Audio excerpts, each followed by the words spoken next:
Assalamualaikum warahmatullahi wabarakatuh. Kembali lagi kita belajar biologi di pertumbuhan dan perkembangan makhluk hidup di part ketiga untuk kelas 12 IPA ya. Jangan lupa isi absensinya di Google Classroom ya, yang sudah Bapak berikan linknya di bawah. Oke, sebelum kita masuk ke materi pembelajaran kali ini, alangkah baiknya kita berdoa menurut kepercayaan kita masing-masing. Berdoa dipersilakan.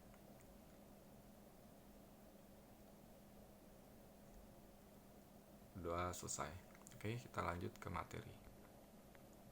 Oke, tujuan pembelajaran kita kali ini adalah menjelaskan pertumbuhan dan perkembangan hewan pada manusia, lalu juga menjelaskan tahap embrionik sampai pasca embrionik. Oke, nanti kita bahas ya satu persatu. Oke, pertemuan sebelumnya kita sudah membahas mengenai pertumbuhan dan perkembangan pada tumbuhan ya. Kalian sudah bisa menerka proses seperti apa, dan itu pun berlaku pada hewan dan manusia, tapi dengan tahap yang berbeda tentunya. Kita masuk di pembahasan ini sekarang ya, pertumbuhan dan perkembangan pada hewan dan manusia. Oke, pertumbuhan dan perkembangan pada hewan serta manusia diawali dengan terbentuknya zigot. Zigot itu adalah hasil fertilisasi atau peleburan antara sel sperma dan sel ovum. Itu disebut dengan zigot ketika dia sudah menyatu tuh ya. Nah, terdiri atas dua tahap ya. Pada pertumbuhan dan perkembangan hewan dan manusia ini ada dua tahap. Itu tahap embrionik ya, itu pada saat masih berada di kandungan ya, dan juga tahap pasca embrionik setelah dilahirkan. Jadi ada dua tahap itu. Oke, kita masuk ke tahap embrionik terlebih dahulu. Ya, tahap embrionik ini merupakan fase pertumbuhan yang dimulai dari terbentuknya zigot yang tadi sampai terbentuknya atau berkembangnya menjadi embrio. Jadi dari zigot sampai ke embrio itu disebut dengan tahap embrionik. Ada fase-fasenya yang di dalam terbentuknya itu. Yang pertama ada satu morula, yang kedua blastula, yang ketiga gastrulasi, dan keempat organogenesis. Oke, kita lihat fase-fase atau tahap-tahap yang berada pada pertumbuhan dan perkembangan zigot ya, pada tahap embrionik atau masih pada kandungan. Oke, fase ini terdiri atas beberapa tahap yang tadi masih kandungan itu. Nah, morula itu merupakan zigot yang mengalami pembelahan sel. Dari zigot yang tadi terbentuk dan itu terus mengalami pembelahan dari kelipatan 2 ya, 2, 4, 8, 16, 32, dan 64 sel. Nah, sel yang sudah pembelahan tersebut disebut dengan blastomer. Oke, jadi dengan jumlah pembelahan sel sebanyak itu 64, maka itu berbentuk bola ya. Jadi bentuknya seperti bola itu, tapi dia tidak memiliki rongga bolanya. Oke, dia berbentuk bola tapi tidak berongga, itu disebut dengan morula. Harus diingat ya, bolanya tidak berongga disebut dengan morula. Dan itu pembelahannya mulai 2 terus sampai ke 64. Intinya dia ketika bentuknya seperti bola dan tidak ada rongganya, maka dia masih pada fase atau tahap morula. Oke, masuk ke tahap berikutnya, yaitu blastula ya. Morula terus membelah hingga membentuk sel bola yang berongga. Nah, di sini blastula sudah memiliki rongga ya. Ketika morula tadi dia belum berongga, terus dia membelah terus sampai ada rongganya, maka itu sudah masuk ke fase atau tahap blastula. Oke. Rongga tersebut dinamakan blastosol. Jadi kalau misalkan sudah ada sol itu artinya rongga ya.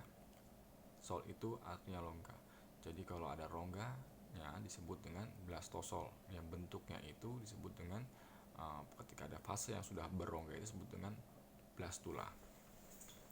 Oke, masuk ke gastrulasi. Nah, gastrulasi ini merupakan tahap pembentukan lapisan embrional. Pada tahap ini blastula mengalami pelekukan ya, atau pelipatan atau disebut dengan invaginasi, dan terbentuk rongga baru yang disebut dengan gastrosol. Nah, di tahap gastrulasi ini terbentuk 3 lapisan embrional. Pertama itu ada ectoderm. Ecto itu artinya luar, derm itu ada lapisan, jadi lapisan luar. Lalu ada mesoderm ya, itu artinya lapisan tengah ya, middle ya, bagian tengah, lapisan tengah. Lalu ada endo itu dalam, dan derm itu lapisan, jadi lapisan dalam itu terbagi atas 3. Oke, kita lihat gambarnya ini ya.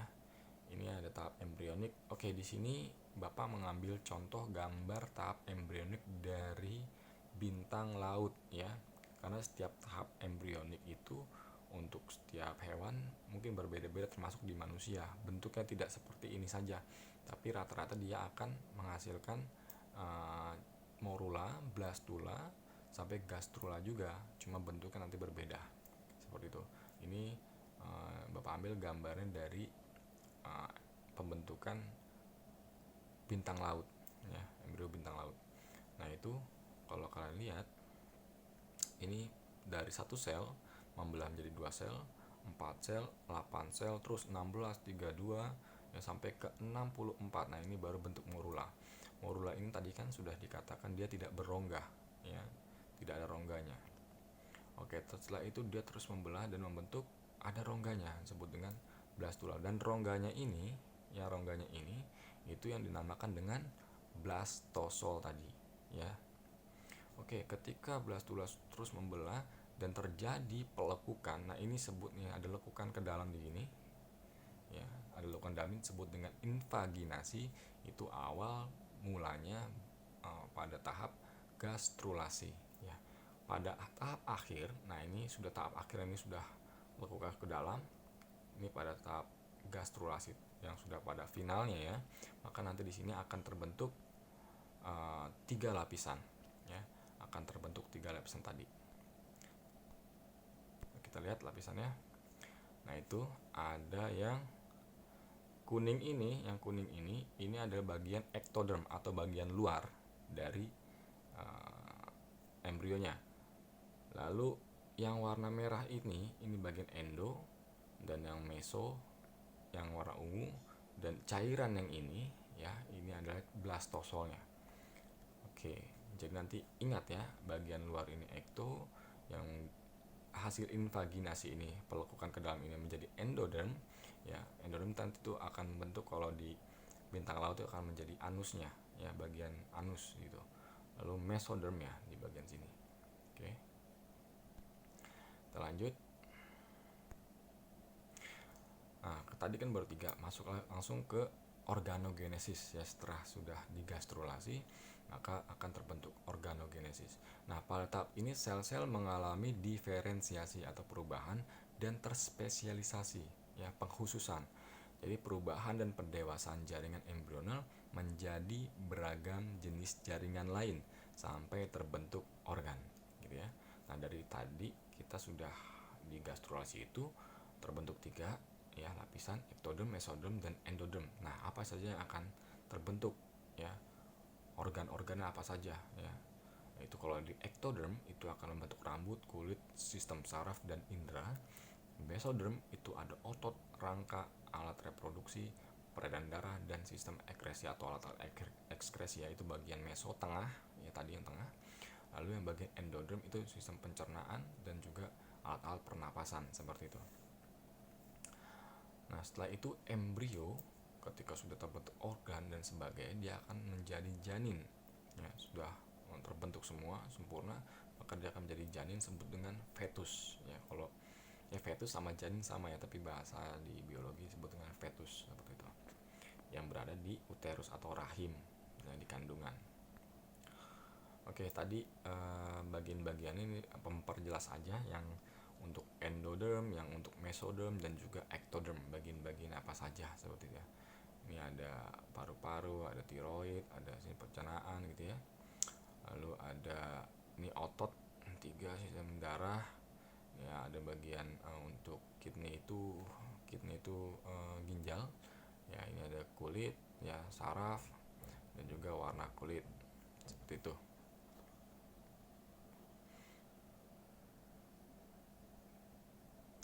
Oke, setelah itu pada masa embrionik sudah selesai ya, maka masuklah ke pasca embrionik. Nah, ini mulainya setelah dilahirkan ya, setelah dilahirkan. Nah, ini saya membahas tahap pasca embrionik pada manusia. Oke, pada manusia. Nah, yang terjadi apa? Jadi di tahap perkembangan dan pertumbuhan pasca embrionik pada manusia itu ada masa kanak-kanak, remaja, dewasa, dan tua gitu ya. Nah, pada masa kanak-kanak ini dimulai dari 1 sampai 5 tahun. Organnya belum berfungsi secara sempurna. Kenapa? Contohnya gini.